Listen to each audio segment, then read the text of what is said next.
এই দেখো, সবাই বান্ধবীর ঘরে গিয়ে বসে আছে, খাওয়া দাওয়া কি করতে হবে না?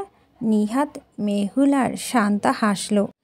অভিকের চোখ সুজনার দিকে তার দিকে পড়ল বলে বন্ধুদের বলল, চলে এসেছে। আপাতত আমাকে ওদিকে যেতে হবে, স্যারদের সাথে পরিচয় করিয়ে দেই, তোরা বাকিটা সামলে নিস। বন্ধুরা সম্মতি জানালো। সুজনা চোখ তার দিকে পড়তেই সে বরাবরের মতো ভুরু নাচাতে সুজনা যেন আজ অন্য দিনের চাইতে ভারী লজ্জা পেল। হেসে মাথা নামিয়ে নিল দ্রুত। সুজনা বসার জায়গা নিয়ে যাওয়া হলো। সাজিয়া বেগম এসে মেয়ের পাশে বসলেন। মেয়েকে দেখলেন, হাতের তালুতে নিজের জিভ জল লাগিয়ে বললেন, নজর না লাগুক। সুজনা মায়ের দিকে তাকিয়ে নির্মল হেসে বলল, ভাই কোথায়?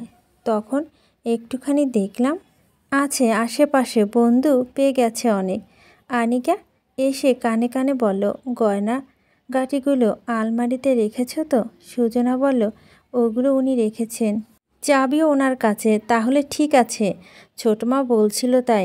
আরেকটা কথা, অভি বলল যে আপনার পায়ে নাকি ফোসকা পড়ায় ব্যথা হয়েছে, জুতোগুলো পরে হাঁটতে পারছে না। এগুলো বিয়ের জুতোগুলো চাইতে ভালো আছে, ব্যথা লাগতেছে না তেমন। তাহলে ঠিক আছে। অভিক সায়েমের ধরে নিয়ে এলো। সাজিয়া বেগমকে বলল, শালাবাবু লুকিয়ে লুকিয়ে থেকে সারাদিন সমস্যা কী? সাজিয়া বেগম হেসে বললেন, লজ্জা পাচ্ছে হয়তো। দু ভাই বোনের এত লজ্জা কেন? এত লজ্জা নিয়ে ঘুমান কি করে? হেসে উঠল সবাই মিলে। সাইব আর রোজা আসলো। সূচনা বলল, কোথায় গিয়েছো তুমি? সাইব ভাই, এই আছো এই নেই। এই তো আছি। সাজিয়া বেগম বলেন, ছেলেটা না থাকলে আমার কি যে হতো। এত কাজ সে সামলে দিয়েছে। সাইব বলল, কি বলো না আন্টি, এসব কেন কাজ হলো? অভি তার পিঠে চাপড়ে বলো, বোনের জন্য করতে হয়। রোজামণি ভালো আছে? রোজা লজ্জা পেয়ে সাইবের পিছনে লুকিয়ে পড়ল। ক্যামেরাম্যান বলল, স্যার বসুন, ছবি তোলা হয়নি একটাও। অভিক সুজনার পাশে গিয়ে বসলো। সাইমকে পাশে বসালে সাইব আর রোজা বসলো। সাজিয়া বেগম বলে, আমি যাই তাহলে। অভিক বলো, শাশুড়ি মা জামাই রাজার সাথে একটা ছবি থাকা যায়।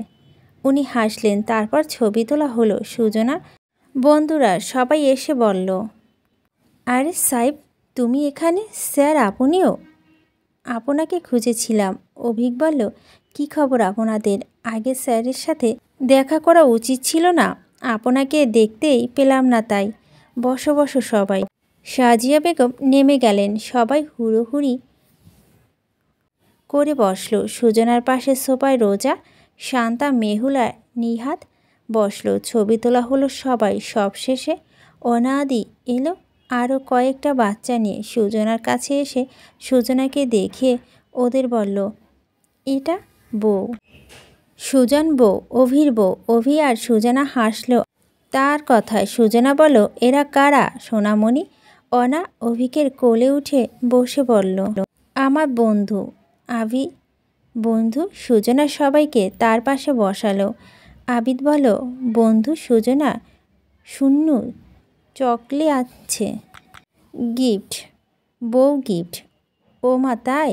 বাচ্চা দুটো চকলেট বাড়িয়ে দিল সুজনার দিকে। সুজনার চকলেট নিয়ে হেসে আদর করে দিয়ে বলল, বাহ, আমার খুব প্রিয় চকলেট, আমি খাবো। ওরা খুব খুশি হয়, তারপর এক দৌড়ে চলে যায়। সুজনা হেসে বলল, পালিয়ে গেলে কেন? অভিক বলল, লজ্জা পেয়েছে। বাই দ্য ওয়ে, স্যারদের আনছি, পরিচয় করিয়ে দেব আপনার সাথে। আমি যাব, এত হাঁটাহাঁটি দরকার নেই, আমি নিয়ে আসছি। ঠিক আছে। দুজনে মিষ্টি হাসলো। খাওয়া দাওয়া হয়ে হুল্লো, হাসি তামাশা কেটে গেল পুরো দিনটায়। মুহূর্তগুলো বন্দি হলো স্মৃতি কোঠায়। শুরু হলো নতুন পথ চলা। এই পথ চলায় দুজন দুজনাকে ভালো রাখার কারণ, আবার দুজন দুজনাকে ভালো থাকার কারণ। রাত নামতেই মেহমান কমে এলো। বন্ধুদের বিদায়ের সময় সুজনার মনটা খারাপ হয়ে গিয়েছিল। যদিও সবাই বাসা নবকুটির থেকে খুব দূরে নয় এবং রোজ যোগাযোগ হয়, তারপরও কোথায় একটা খারাপ লাগলো। তারপর চাচি, খালাম্মা আর ফুপুরা যখন চলে গেল তখন আরও খারাপ লাগলো। তারপর মা ভাই চলে যাওয়ার সময় সুজনাকে আর কেউ ধরে রাখতে পারেনি। বিয়ের দিন এভাবেই কাঁদার সুযোগ পায়নি সে। সাজিয়া বেগম নিজে কাঁদলেন, আবার সান্ত্বনা দিলেন মেয়েকে। কাল তো বেড়াতেই যাবি, আর কাঁদিস না। আজ থেকে যাও না আম্মা। সবাই তো সাথে সাথে আবদার করলো, থেকে গেলে কি হয়? সাজিয়া বেগম বললেন, বাসায় তো মেহমান আছে, এখন কি থাকার সময় অনেক থাকা যাবে। সবাই সুজনাকে সান্ত্বনা দিল, বিয়ের ঝামেলা চুকে যাক, মা মেয়ে একসাথে থাকার সুযোগ হবে। সুজনা সবার কথা শুনে শান্ত হলো। তারপর সাজিয়া বেগম যেতে বলল। মেয়েটা আজও ছোট থেকে গিয়েছে, মা ছাড়া কিছুই বোঝে না। বাড়ি খালি হওয়ার পর ভারী সাজগোজ ফেলে গোসল করে নিল সুজনা। তারপর শান্তি লাগলো। সবার একই অবস্থা, ছোট থেকে বড় সবার গোসল টোসল সেরে ড্রয়িং রুমে আড্ডায় বসলো। কে এলো না তা নিয়ে সুজনা আসতেই সবাই নড়ে চড়ে বসে কথার সুর পাল্টালো। সব কথা নতুন বউয়ের কানে তোলা যায় না। আবিক সোফা হেলান দিয়ে বসে বলল, আপনি টায়ার্ড থাকলে এখানে থাকা দরকার নেই। সালমা বেগম বলেন, ও ঘরে একা একা বসে থাকবে নাকি? বসুক এখানে। মায়ের জন্য এভাবে কেউ কাঁদে? ভেবেছি এই মেয়ে অনেক বোঝ, এখন দেখি সব উল্টো। সুজনা অভিকের দিকে তাকালো। অভিক নরম হাসলো। সুজনা দাদুর পাশে বসলো। দাদুর মাথায় হাত বুলিয়ে বলল, কত এমন বড় হয়েছে। মায়ের আঁচল ছাড়লে সব মেয়েই বাচ্চা হয়ে যায়। দিনগুলো মনে করে দেখো, তুমিও কম করনি, কিন্তু আমার বোনের কান্নার কারণ নেই। দাদুভাই তোমাকে দিনে দিনে নিয়ে যাবে। তোমার যখন মায়ের জন্য মন পুড়বে তখন চলে যাবে। আর মন খারাপ করো না, ঠিক আছে? সুজনা মাথা নাড়ালো। এই শাড়িতে আরাম লাগছে? হ্যাঁ। আবিক দাঁড়িয়ে বলল, মা আমি বেরোচ্ছি, আজ রাতে খাবো না, সবাই খেয়ে দিয়ে শুয়ে পড়ো, ঠিক আছে? সুজনা উৎসুক হয়ে তাকালো। অভিক বলল, খুব তাড়াতাড়ি ফিরবো মা। সালমা বেগম কিছু বলার আগেই অভিক বেরিয়ে গেল। সুজনার সময় কাটলো সবার সাথে। রাতে শাশুড়ির হাতে খেয়ে ঘরে চলে গেল। সেখানেই ননদ আর আনিকার সাথে অনেক গল্প স্বল্প হলো। তারপর তারা যার যার ঘরে চলে যেতেই সুজনার ঘরের আলো নিভিয়ে মোমবাতি জ্বালালো। মোমবাতিগুলো অভিকের ড্রয়ারে দেখার পর মাথায় বুদ্ধি এসেছিল, এই মোক্ষম সুযোগ প্রশ্নগুলো উত্তর দেওয়ার। এই প্রশ্নগুলো উত্তর খুঁজতে খুঁজতে মাস্টারমশাই অবধি পৌঁছেছে সে। উনি নিশ্চয় খুব চমকে যাবে। ভাববে, সুজনার এত বুদ্ধি হলো কবে থেকে? যদিও উনি জানেন সুজনা নির্বোধ নয় এতটা। সুজনা ঠিক তার মতোই, যতটা দরকার ঠিক ততটাই। সে রাত 11টা হতেই ছোট্ট একটা মিস কল দিল অভিকের ফোনে। অভিক তখন বাড়ির গেটে পার হয়েছে। মিস কল দেখে ঠোঁটের কোণায় হাসি ফুটল তার। পুনরায় মিস কল দিতেই সুজনা তার উত্তর পেয়ে গেল। দরজা টোকা পড়ার অপেক্ষায় দিব্য দাঁড়িয়ে রইল সে দরজার পাশে খোলা চুলে খুশি মনে। যখন টোকা পড়ল আর সে অনুভব করল ওপাশের জন তার মানুষ, তখন বুকের ভিতর অদ্ভুত ধুন্দুভিধ্বনি টের পেল সে। দরজা খোলা মাত্র এই লাজুক মুখটা চোখে পড়ল অভিকের। মাথাটা বুকে এসে ঠেকতে দুহাত দিয়ে সে বেঁধে নিল পরম যত্নে। কপালে পুনবার ঠোঁটের স্পর্শ হুঁশ ফিরল সুজনার। সে মুখ তুলে বলল, চোখ বন্ধ করুন। অভিক ভালো ছেলেটি মতো চোখ বন্ধ করল। সুজনা তাকে ঘরে নিয়ে এলো। দরজাটা বন্ধ করে বলল, এবার খুলুন। অভিক চোখ খুলে দেখল অন্ধকার ঘরটা। মৃদুমন্দ আলো উৎসব খুঁজতেই দেখল মোমবাতি জ্বলছে মিটিমিটি। সুজনা মোমবাতির দিক থেকে চোখ সরিয়ে অভিকের দিকে তাকালো। অভিক তার নাকের ধুম করে নাক ঠেকিয়ে বলল, হঠাৎ প্রথম প্রশ্নটা মনে আছে? যে জিনিসটা শুধুমাত্র আপনার, সেটা আপনি শুধুমাত্র আমাকে দিতে পারেন। উত্তরটা হচ্ছে। অভিক হাসল। সুজনা বুকে আঙুল ঠেকিয়ে বলল, মন। তারপর দ্বিতীয় প্রশ্ন হচ্ছে, আপনি আমার কাছে লাইব্রেরি চেয়েছিলেন।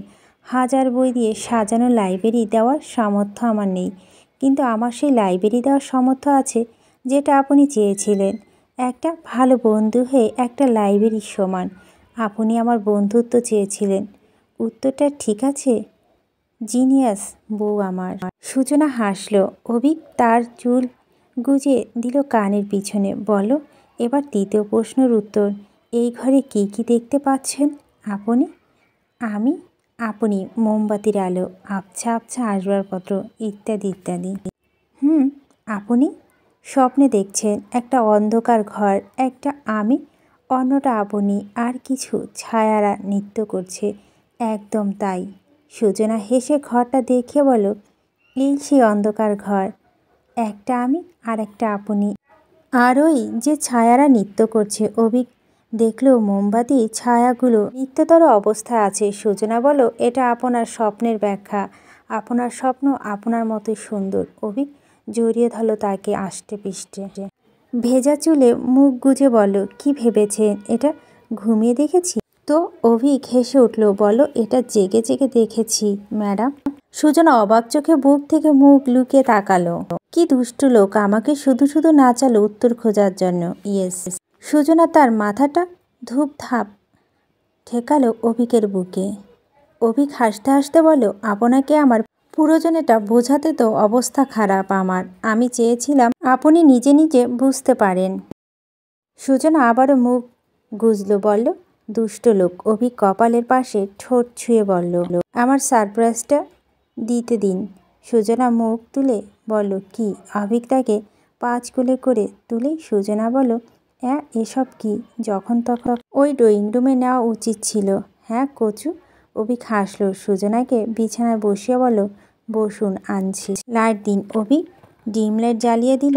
ঘরটা গোলাপি রঙের ধারণ করলো। আলমারিটা খুলে দুটো বক্স বের করলো অভিক। নিয়ে এসে পিছনে রেখে সুজনার সামনে বসলো। বলল, চোখ বন্ধ। সুজনা চোখ বন্ধ করলো। অভিক আনরেপ করতে করা শেষে বলো, চোখ খুলুন। সুজনা চোখ খুললো। কালো রঙের ল্যাপটপ হাত দিয়ে ছুঁয়ে অভিকের দিকে তাকালো। অভিক বলল, আপনার ল্যাপটপ আর এটা চার্জার, বাকি সরঞ্জাম রাখা আছে ওখানে। সুজনা ওটাতে হাত বুলিয়ে বলল, আপনার কেন মনে হলো এটা আমার প্রয়োজন? আমি জানি এটা আপনার খুব প্রয়োজন। আমার বইয়ের আবার সোনা দানা মন নেই। সুজনা ওটা পাশে রেখে দিল।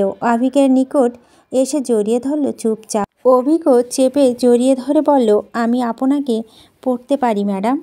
সুজনা মুখ লুকিয়ে রাখলো। অভিক বলল, এটা ওপেন করে দেখাই।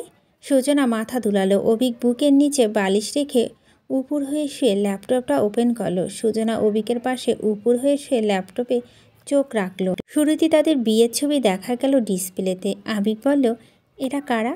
সুজনা হাসলো। বলল, সব করে রেখেছেন। এই নিন আপনার কাজ এবার। সুজনা ল্যাপটপে তাদের বিয়ের ছবিগুলো দেখল। একের পর এক অভিক নিয়ে নিল, তারপর বন্ধ করে রেখে দিল। বলল, এটা এখানে আমার জায়গায় নিয়ে নেবে না তো? সুজনা বালিশের মাথায় এলিয়ে হেসে উঠল। অভিক বালিশটা টেনে নিয়ে আসলো। নাকে নাক ঘেঁষে বলল, এমন হলে চলবে না বউ আমার। সুজনা আবারও হাসলো। চওড়া কপালটাকে ঠোঁট ছুঁয়ে বলল, আপনার জায়গা অন্য কেউ কভু নিতে পারবে না। আপনি শুধু আপনি মাস্টারমশাই। অভিক মুখটা আলগে ধরে প্রলম্বিত চুমনে রাঙিয়ে দিল। পিঠের নিচে হাত গলিয়ে গলা মুখটা গুজতে সুজনা স্তব্ধ হয়ে গেল। ঘড়ির কাঁটায় টিং টিং আওয়াজ ভেসে এলো শুধু। কানে কানে কে যেন বলে গেল, ভালোবাসা ভালোবাসা বাসীদের কাছে সুন্দর। সমাপ্ত। গল্পটি যেহেতু আপনাদের ভীষণ ভালো লেগেছে, তাই কিছু বোনাস পর্ব রয়েছে, সেগুলো শেয়ার করব। সুজনা লাইব্রেরিতে বসে বইয়ের মুখ গুজে বসেছিল। শান্তা আর মেহুল দপদপিয়ে দৌড়ে এসে পাশে ঘেঁষে বসলো। হাতে বোতলটা ধপ করে সুজনার সামনে রেখে বলল, সুজু আমগো দুলাভাই সেরা একটা ছবি ফেসবুকে আপলোড দিছে, দেখ দেখ। সুজনা বইয়ের পৃষ্ঠে উল্টে মাথা তুলল। সামনের চুল কানে গুজে জানতে চাইল, কোন দুলাভাই? মেহুল ফিক করে হেসে বলল, স্যারের কথা বলছি। স্যারের সামনে দুলাভাই ডাকতে পারবি গাধি। শান্তা বলল, কেন নয়। সুজনা দুপাশে মাথা নেড়ে বইয়ে মুখ গুজল। সে দেখছে ছবিগুলো। শান্তা বলল, আরে দেখ, আমি কমেন্টও করে দিচ্ছি। সুজনা উত্তর দিল, তুই দেখ, আমি দেখছি। কচু দেখছস? মাত্রই তো আপলোড দিছে চা বাগানে। সুজনা উৎসুক হয়ে তাকালো। পরক্ষণে কৌতূহল চাপে পড়ল, সিলেটে চা বাগান? মেহুল জানতে চাইল, সিলেটে? স্যার সত্যি সত্যি জাস্ট চলে গেছে? সুজনা মাথা দুলালো। শান্তা কপাল চাপড়ে বলল, হে আল্লাহ, আমরা তো কাল মজা হিসেবে নিয়েছিলাম, সত্যি সত্যি আজব আমি মিথ্যে বলবো তোদের? আর কখনো এখানে আসবে না? আমি জানি না। তুই এভাবে কথা বলিস কেন? স্যারের ওপর রাগ ঠাগ করিস নাই তো? শ্বশুরবাড়ি যাবি কখন? এখনও জানি না। শান্তা কমেন্ট দেখতে দেখতে মাথা চাপড়ে বলো, সুজু দেখ লুচু মাইয়াগুলো কি কমেন্ট করেছে। ফোনটা সুজনার মুখে সামনে এনে ধরলো, বলল, স্যার নাকি বিয়ার পর গুলো করতেছে। সুজনা ফোনটা নিচে নামিয়ে রেখে বলল, এসব কি কথা? আসতে বল, মানুষ শুনলে কি বলবে? শান্তা ভেঙচি কেটে বলল, মানুষ শুধু আমার কথা শোনে আর কারো কথা শুনতে পায় না। মেহুল হেসে বলল, পাগল একটা। সিজু জানিস গতকালকে স্যার যে মেহেদি হাতে আপলোড দিল না, ওইটা কমেন্ট বক্সে শান্তা ঝগড়া লাগিয়ে দিয়েছে একটা মেয়ের সাথে।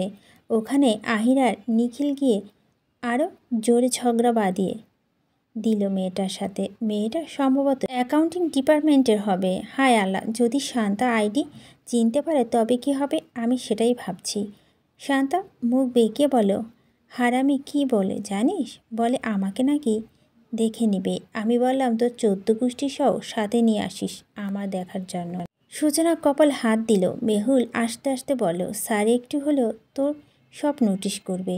সূচনা বলল, হায় আল্লাহ, শান্ত আইডি উনি চেনে? শান্তা বড় বড় চোখ করে তাকালো, ভয়াতুক গলায় বলো, যা কি বলিস? হ্যাঁ, আমি বলছিলাম মেহুলটা তোরটা নিহারেরটা সবাইটা চেনে, আহিরেরটাও সবার। হারামি এগুলো দেখানোর কি ছিল? মেহুল হাসতে হাসতে বলো, হে হে বান্ধবী, এবার যাবা কই? শান্তা ধুম করে সুজনার পিঠে কিল বসিয়ে বলো, তুই জানতি আমি কমেন্ট বক্সে গিয়ে লুচু মাইয়াগুলোর ওপর হামলা চালাই, তারপর আইডিটা চিনা দিলি, আমার ইজ্জত সম্মান রাখলি না।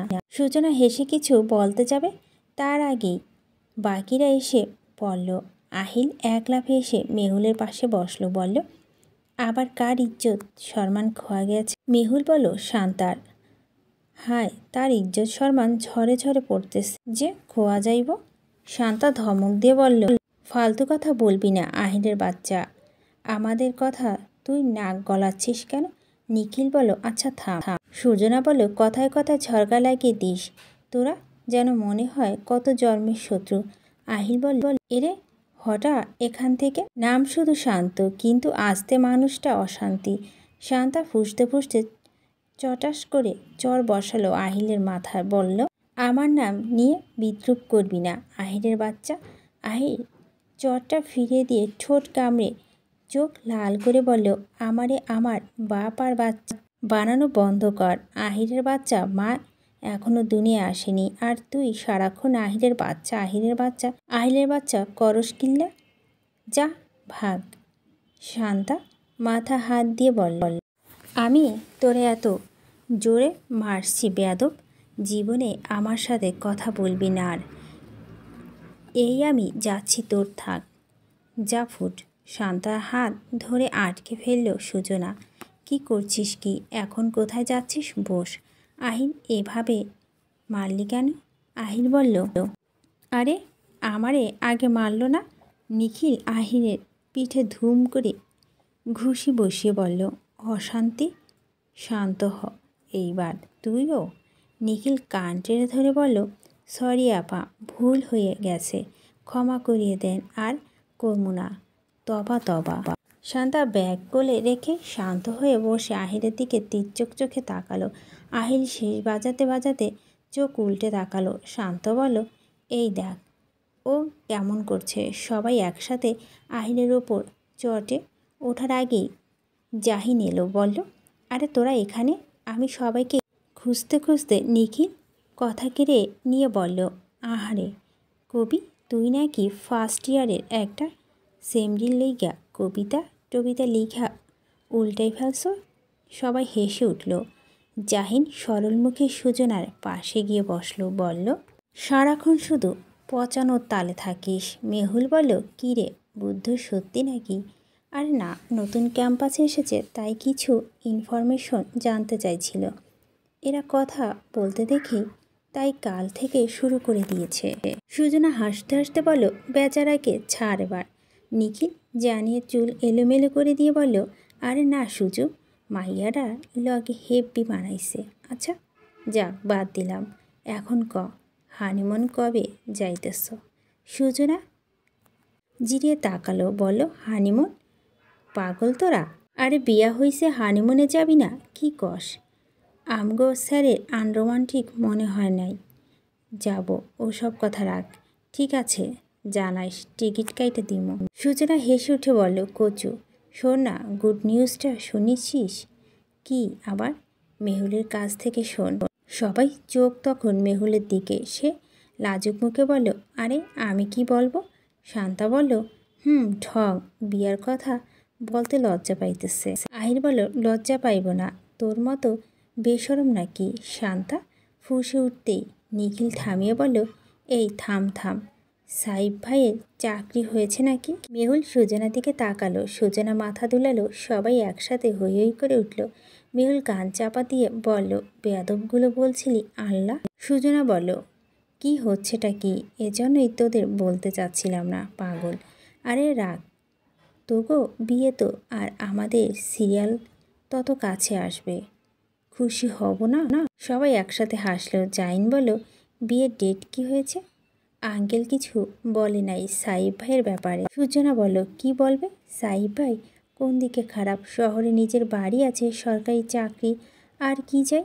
আঙ্কেল কিছু বলবে না, এই তোকে কিছু বলেনি? মেহুল বলল, কাল জানাবে বলেছে, ভালো করে খোঁজ খবর নিয়ে মামাদেরও জানাতে হবে। নিখিল বলল, আরে চাপ নিস না, হেডমাস্টারে তুলে আনম, রাজি করার না লাইগা। জাহিন বলল, তোদের হাতে না পড়ুক, তার আগে আঙ্কেল রাজি হয়ে যাক। সবাই একসাথে হাসলো আবারও। সুজনা বলল,